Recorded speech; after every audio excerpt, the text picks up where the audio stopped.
Before we begin, with the court's kind indulgence, I wish to deliver a brief opening statement. Ladies and gentlemen, distinguished Senator Judges, sa araw na ito, binubuksan natin ang pagdinig sa kasong impeachment laban sa pangalawang Pangulo ng Republika ng Pilipinas, ang kagalang-galang na Sara Zimmerman Duterte, alinsunod sa ating saligang batas. Sa pagtupad natin sa tungkuling ito, malinaw ang panata na ating sinumpaan to do impartial justice according to the Constitution and the laws of the Philippines. Ibig sabihin nito, ang bawat pasya natin ay dapat nakabatay lamang sa saligang batas, sa ating mga batas, sa mga alintuntunin ng hukumang ito, at sa mga ebidensyang ihaharap na walang kinikilingan at walang pinapanigan. Impeachment is a constitutional mechanism that holds the highest public officials of the Republic accountable to the people. We cannot achieve accountability, nor can we faithfully serve justice without the truth. Karapatan ng sambayanan na malaman kung may katotohanan ang mga paratang laban sa pangalawang Pangulo. Tungkulin nating timbangin ang mga ebidensyang ihaharap at tiyakin ang ating magiging pasya ay nakabatay lamang sa batas at sa mga katotohanang mapatutunayan sa paglilitis.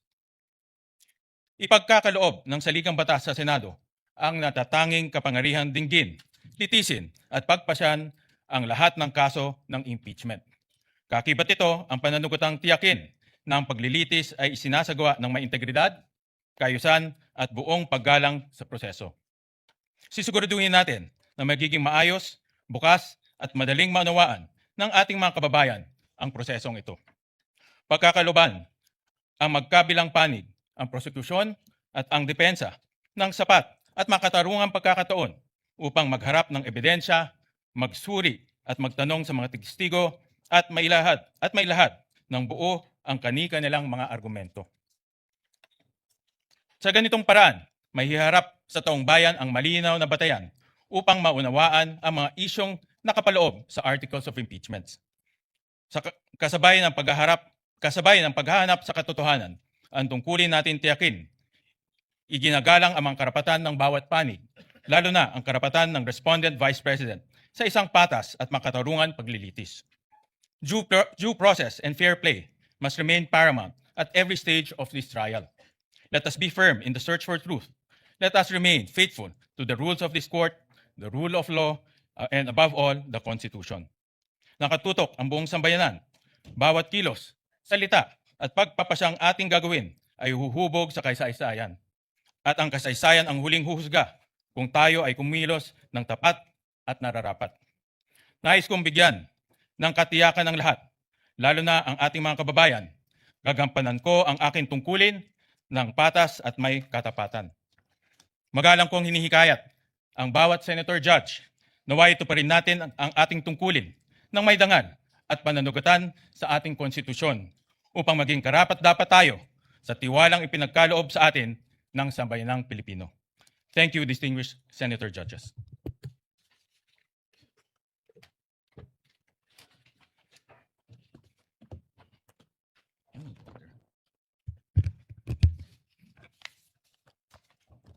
Pursuant to Rule 2, Paragraph 2 of the Rules of Procedure on Impeachment Trials, as amended, we now proceed to the election of the presiding officer of the Impeachment Court.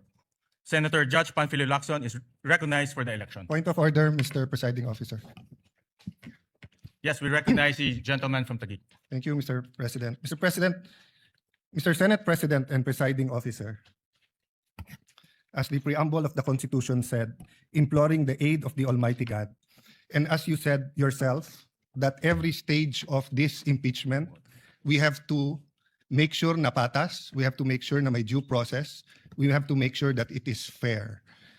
It is very clear in the Constitution of the Philippines that the presiding officer is the Senate President. Section 3, Paragraph 6 of Article 11 of the 1987 Constitution, the Senate shall have the sole power to try and decide all cases of impeachment. When sitting for that purpose, the senator shall be on oath or affirmation. When the President of the Philippines is on trial, the Chief Justice of the Supreme Court shall preside, but shall not vote. No person shall be convicted without the concurrence of 2/3 of all the members of the Senate. I will go to that other 2/3 inquiry later on because this is another threshold issue, Mr. President. But to further the point of order, with the indulgence of Senator Lacson, so that we can discuss this intelligently. On the final question of whether impeachment, on the issue of who shall preside, under the Constitution, it may seem that it does not say who should preside. But if you look at the records of the Constitutional Commission, number 40, 26 July 1986, the framers deliberately chose the phrase, sorry, Mr. President.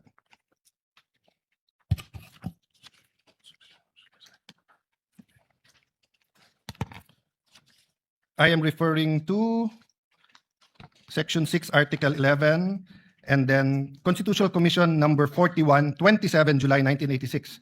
The presiding officer, Mr. Treñas, Commissioner Davide is recognized. Thank you, Mr. Presiding Officer. I have some proposed amendments on Section 3, subparagraph 5. The presiding officer, Mr. Treñas, the gentleman may proceed. Mr. Davide, who later became Chief Justice, this is without prejudice to whatever amendments may be accepted by the committee when the Aquino amendments will be taken up. It would consist in adding a new sentence on line 20 before the phrase "no person shall be convicted," inserted the following: all other cases, the President of the Senate shall preside. The presiding officer, what does the committee say? Mr. Munsod, is it not understood that when the President of the Philippines is on trial, it is only time when the Chief Justice of the Supreme Court will preside? It is necessary to say that the Senate President shall decide during all the time. Presiding officer, Mr. Davide, Mr. Presiding Officer, I precisely presented this because we had a distinction when it comes to the Chief Justice Supreme Court. But with that clarification, that in all other cases, it should be the President of the Senate who shall preside, I withdraw my amendment. So it is but elementary, Mr. President, in statutory, especially construction of the Constitution, that the spirit as well as the letter is followed. The spirit of the Constitution is that it is the Senate President who will preside. This is not an ordinary statement, dictum, or it was not a capricious statement in the discussion, precisely because the Senate President is elected by the majority. As an example, when Senator Pimentel did not like the vote and did not vote with the majority, he offered to resign. So the point, Mr. President, is this. Number one, institutional integrity. We need to protect the legitimacy of these proceedings. Even with the substitute presiding officer acts fairly, a conviction or acquittal reached under constitutionally defective process would invite judicial challenge and cast doubt on the validity of the entire trial. Do we want to go 30 weeks? If we follow the number of days submitted in the pre-trial, 62 and 30, and 3 days every week, so 30 weeks yon. Then after the 30 weeks, we'll end up in the Supreme Court kasi kune-question natin kung tama ba kung sinong nag-preside. Why is it important? Why can't any of the 24 preside? Remember, under our very rules, hindi ko nababasahin para mas umikli. In our very rules, the presiding officer can decide on the spot, or he can throw it to the body, or he can call a caucus or whatever you call it to be able to decide. And we experienced that during the Corona trial. And that's one reason why everyone acclaimed the late Senate President Enrile, not only because of how he carried it himself, but how the consensus and how he carried it with the minority. Secondly, jurisdiction and regularity. The Senate's jurisdiction over an impeachment trial is constitutional.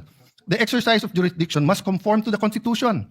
And the Senate's validity adopted impeachment rules. We cannot say we're following the Constitution, then we will not follow the Constitution. If the Constitution and its framers prescribe who shall preside, who are we to change the Constitution here today? We cannot enlarge or diminish the Constitution arrangement through internal rules or through ad hoc resolution. Lastly, due process. Kailangan malinaw po sa lahat ng partido, both to the prosecution and the defense, kung ano yung korte, kung ano ang two-thirds, kung ano ang charges, kung sino magpre-preside. So kung now during the first day we're going to change who's going to preside and it's against the Constitution, what more changes are we going to do in the next few days? Ano ang limit ng pwede natin palitan sa Constitution at hindi? The authority must come from the Constitution or the governing law, not from the vote of a tribunal.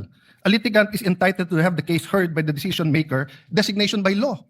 The law cannot say that ang mag-hear kay Senator Marcoleta ay Sandigan Bayan tapos sa Court of Appeals natin siya dadalhin. Hindi pwedeng sabihin sa RTC dapat i-hearing si Juan de la Cruz tapos sa Sandigan Bayan natin dadalhin. Hindi pwedeng sabihin tatlo sila sa CA pero in this case, nagbotohan kami, isa lang kaming mag-hearing. Proceedings before a judge or hearing officer who lacks the legal authority are invalid regardless of fairness of the proceedings. A judgment rendered by court without jurisdiction is null and void and may be attacked anytime.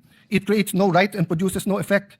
It remains basic fact that in law, the choice of the proper forum is crucial, as the decision of a court or tribunal without jurisdiction is a total nullity. A void judgment for want of jurisdiction is no judgment at all. All performed pursuant to it and claims emanating from it have no legal effect. Tan versus Cinco, GR number 213054, June 15, 2016. Penned by Justice Perlas Benabe, First Division. The constitutional authority, Mr. President, is very clear. Now, let's put that aside for a moment. But we're not allowed to do that. But for a moment, let's put that aside, that the Constitution is not clear and does not tell us what to do. The rules of the Senate says that any amendment should be presented a day before. And that's why the then minority, when I was Senate President, walked out because your contention was, when we gave it to the Committee on Rules, kahit may isang araw na at binabalik ng rules, we did not follow the rules. So on the rump session or alleged rump session on June 3, first of all, you did not have a quorum of 13. But let's assume for the sake of argument, I'm not giving you that point. As far as I'm concerned, it's in the Supreme Court, walang quorum on 12. Assuming may quorum on 12, you did not follow the rules. There was not a one-day notice for the rules. And then if you look at the records, this impeachment court adopted the rules on May 18. So that means that it is this impeachment court that now has to adopt any amendment to the rules.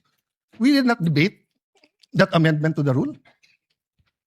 We cannot now just change the rules. We're here for the opening statements. We're here for the trial. Are we here to change the rules? We're changing the rules here today, Mr. President. So, Mr. President, later on I'll ask permission to talk about yung two-thirds because both the issue of the presiding officer and the issue of what constitutes two-thirds of all members is a threshold issue. Para maintindihan lang po ng lahat, lalo po sa mga kababayan natin na nanonood, Merriam-Webster, simple definition, a threshold issue